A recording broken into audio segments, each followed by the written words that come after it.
प्यारे दोस्तों, जरा सोचिए, आज से हजारों साल पहले समुंदर की गहरी, तूफानी और तारीक लहरों के बीच एक बहुत बड़ी मछली के पेट में अल्लाह के अजीम नबी हजरत यूनुस अलैहिस्सलाम जिंदा मौजूद थे। रिवायतों के मुताबिक हजरत यूनुस अलैहिस्सलाम लगभग 40 दिनों तक मछली के पेट में जिंदा रहे। वहां ना हवा थी, ना रोशनी और ना ही कोई मददगार। चारों तरफ सिर्फ अंधेरा ही अंधेरा था। लेकिन यह कोई आम बात नहीं थी, बल्कि अल्लाह ताला की कुदरत का अजीम मौजिजा था। क्योंकि जब अल्लाह अपने बंदे की हिफाजत का फैसला फरमा दे, तो समुंदर की गहराइयां और एक विशाल मछली का पेट भी उसे नुकसान नहीं पहुंचा सकता। प्यारे दोस्तों, बहुत पुराने जमाने की बात है। आज के इराक इलाके में एक बहुत बड़ा और मशहूर शहर आबाद था, जिसे उस दौर में नीनवा कहा जाता था। यह शहर अपनी दौलत, ताकत और शानदार जिंदगी की वजह से दूर दूर तक मशहूर था। वहां के लोग दुनियावी ऐशो आराम में इतने गुम हो चुके थे कि धीरे धीरे अपने पैदा करने वाले रब को ही भूल बैठे थे। शहर में बुत परस्ती आम थी। लोग पत्थरों से बने बुतों के आगे झुकते, उनसे मदद मांगते और उन्हीं को अपना सहारा समझते थे।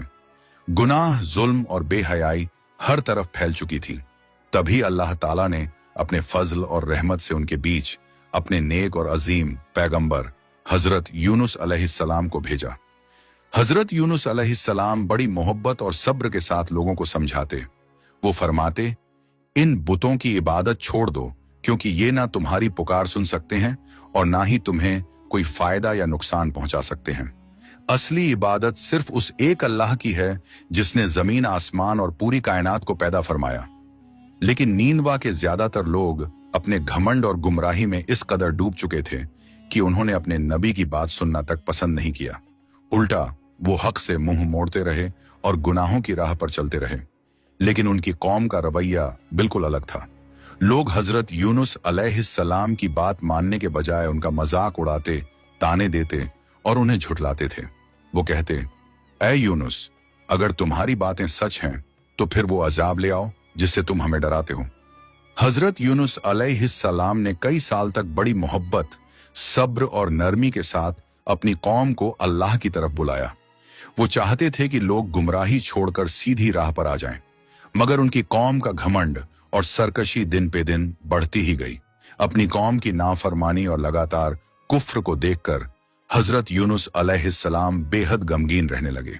उनका दिल दुख से भर गया, क्योंकि जिन लोगों की हिदायत के लिए वो भेजे गए थे, वही लोग हक से मुंह मोड़ रहे थे। आखिरकार एक दिन हजरत यूनुस अलैहिस्सलाम ने अपनी कौम को आखिरी बार चेतावनी दी। उन्होंने फरमाया, अगर तुमने अब भी तौबा ना की और अल्लाह की तरफ रुजू ना किया, तो बहुत जल्द तुम पर उसका अजाब नाजिल होगा। ये कहने के बाद हजरत यूनुस अलैहिस्सलाम बेहद रंज और दिली तकलीफ के साथ उस बस्ती से निकल गए। उन्हें यकीन था कि अब उनकी कौम पर अल्लाह का अजाब आने वाला है। दोस्तों, यहां एक बहुत नाजुक और अहम बात समझने की जरूरत है। अल्लाह का कोई नबी अपनी मर्जी से अपनी जिम्मेदारी या अपनी कौम को नहीं छोड़ता, जब तक अल्लाह ताला की तरफ से साफ हुक्म ना आ जाए। जब हजरत यूनुस अलैहिस्सलाम ने अपनी कौम की लगातार नाफरमानी, घमंड और गुमराही देखी, तो उन्हें महसूस हुआ कि अब अल्लाह का अजाब बहुत करीब आ चुका है और वहां से निकल जाना ही मुनासिब होगा। लेकिन उस वक्त तक अल्लाह ताला की तरफ से हिजरत का वाजह हुक्म नहीं आया था। यही एक नाजुक मामला था जिसने आगे चलकर इस पूरे वाकये को एक अलग मोड़ दे दिया। हजरत यूनुस अलैहिस्सलाम बस्ती छोड़कर दूर निकल गए।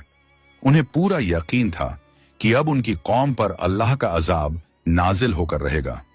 दूसरी तरफ नीनवा के लोग अब भी अपने घमंड और गफलत में डूबे हुए थे।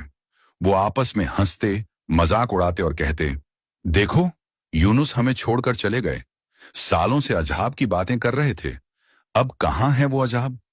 उन्हें जरा भी अंदाजा नहीं था कि जब अल्लाह का फैसला आता है तो बड़ी से बड़ी ताकत, दौलत और शान और शौकत भी एक पल में मिट्टी का ढेर बन जाती है। पहला दिन गुजर गया, मगर कुछ नहीं हुआ। दूसरे दिन भी हर तरफ सुकून और खामोशी थी। नीनवा के लोग पहले की तरह अपनी दुनियावी जिंदगी में मशगूल रहे। लेकिन जैसे ही तीसरे दिन की सुबह हुई, अचानक आसमान का रंग बदलने लगा। फिजा में एक अजीब सी घुटन फैल गई और लोगों के दिलों पर अनजाना खौफ तारी होने लगा। लोग घबराकर अपने घरों से बाहर निकल आए। हर तरफ बेचैनी थी।